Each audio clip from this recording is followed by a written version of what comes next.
Intan Pariwisata dan Marketeers, jumpa lagi dalam program 10 Minutes Industry Update bersama saya Afi Henry dari Marketplace Tourism. Di edisi hari ini, saya akan kembali menyampaikan 5 update sektor pariwisata dan ekonomi kreatif yang terjadi dalam sepekan terakhir yang telah dirangkum oleh tim kreatif Marketplace Tourism dari kejadian satu pekan terakhir. Kita segera ikuti update pertama hari ini. Yang pertama adalah mengenai Desa Ngilngof, Maluku Tenggara. Menteri Pariwisata dan Ekonomi Kreatif, Kepala Badan Pariwisata dan Ekonomi Kreatif Sandiaga Uno, mendorong desa wisata Ngilngof di Maluku Tenggara agar bisa lebih populer dan dikenal oleh wisatawan Nusantara dan wisatawan mancanegara. Apalagi ada keunggulan khusus bahwa desa ini merupakan rumah bagi pantai yang konon punya pasir terhalus di dunia. Saat mengunjungi desa wisata Ngilngof yang masuk dalam 50 besar desa wisata terbaik dalam ajang Anugerah Desa Wisata Indonesia atau ADWI 2021, hari Kamis minggu yang lalu, Sandi menyampaikan rasa takjubnya dengan pasir putih yang ada di sana. Hanya saja menurutnya berita mengenai pasir putih terhalus ini belum terlalu terdengar oleh masyarakat. Yang diperlukan adalah branding yang kuat mengenai hal ini, seperti yang dilakukan di Raja Ampat, di mana saat ini seluruh dunia mengetahui keindahan alam yang ada di Raja Ampat. Di desa ini, wisatawan juga bisa menikmati ragam keindahan pesona alam lainnya, di antaranya Pulau Ohewe. Pulau ini dipengaruhi oleh pasang surut air laut. Ketika air pasang naik, Pulau Ohoe akan terlihat lebih kecil karena air laut menutupi garis pantai. Namun saat air pasang surut, pulau ini akan terlihat lebih panjang.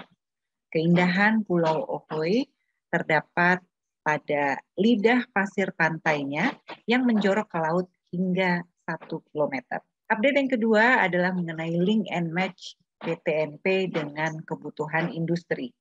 Kementerian atau Badan Pariwisata dan Ekonomi Kreatif akan memperkuat link and match antara pendidikan dan pelatihan vokasi di Perguruan Tinggi Negeri Pariwisata atau PTNP yang berada di bawah naungan Kemenparekraf atau Baparekraf untuk disesuaikan dengan kebutuhan sumber daya manusia pada industri pariwisata. Sehingga PTNP akan menghasilkan para lulusan yang dibutuhkan pasar atau industri pariwisata ke depan. Hal tersebut menjadi salah satu poin hasil dari penyelenggaraan Rapat Koordinasi Perguruan Tinggi Negeri Pariwisata atau PTNP Kemenparekraf yang berlangsung selama 2 hari di Bali pada tanggal 28 hingga 29 Oktober 2021 yang lalu. Lulusan pendidikan dan pelatihan vokasi harus mampu beradaptasi dengan dunia kerja, sehingga link and match antara pendidikan dan pelatihan vokasi harus difokuskan sesuai kebutuhan pasar kerja. Mendukung hal tersebut, kerjasama dengan industri harus diperkuat, termasuk dalam penyusunan kurikulum vokasi yang akan melibatkan industri. Dijelaskan pandemi COVID-19 yang berdampak pada seluruh aspek kehidupan manusia membuat berbagai perubahan yang cukup pesat.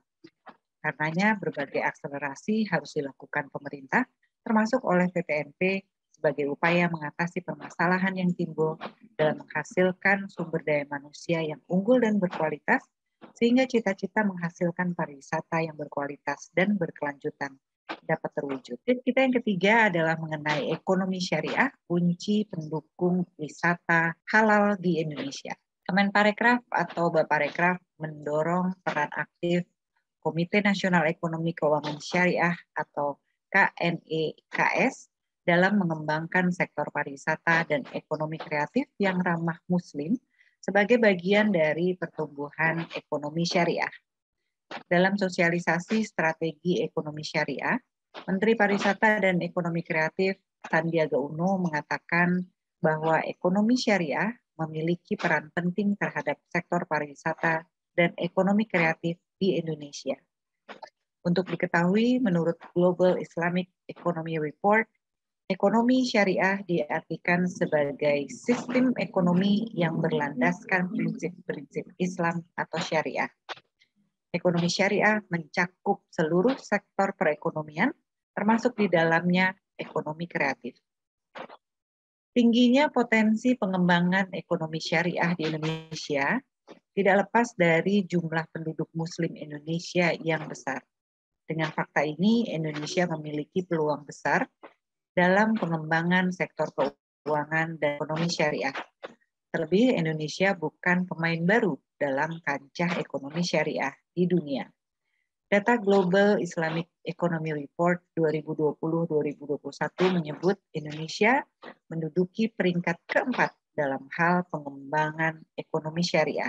Pembangunan wisata ramah Muslim untuk mendukung pengembangan ekonomi dan keuangan syariah di Indonesia dibutuhkan ekosistem yang kuat. Hal ini dapat terwujud bila seluruh elemen pendukung termasuk parekraf terintegrasi dengan baik. Pasalnya pengembangan ekonomi syariah bukan hanya berfokus pada sektor perbankan saja, tapi juga berkait erat dengan kebutuhan sehari-hari masyarakat. Yang keempat, mengenai wisata halal.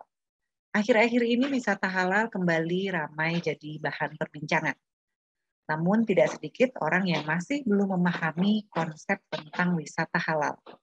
Secara praktis, wisata halal itu sebenarnya sama dengan wisata yang lainnya, namun terhadap layanan tambahan bagi wisatawan Muslim. Dalam pandangan Rianto Sofyan, Ketua Perkumpulan Pariwisata Halal Indonesia, pasar industri halal di Indonesia sangat besar. Pada 2020, pertumbuhan ekonomi umat Muslim dari kelas menengah meningkat. Industri halal kemudian berkembang ke sektor gaya hidup, termasuk pariwisata, kosmetik, fashion, dan rekreasi.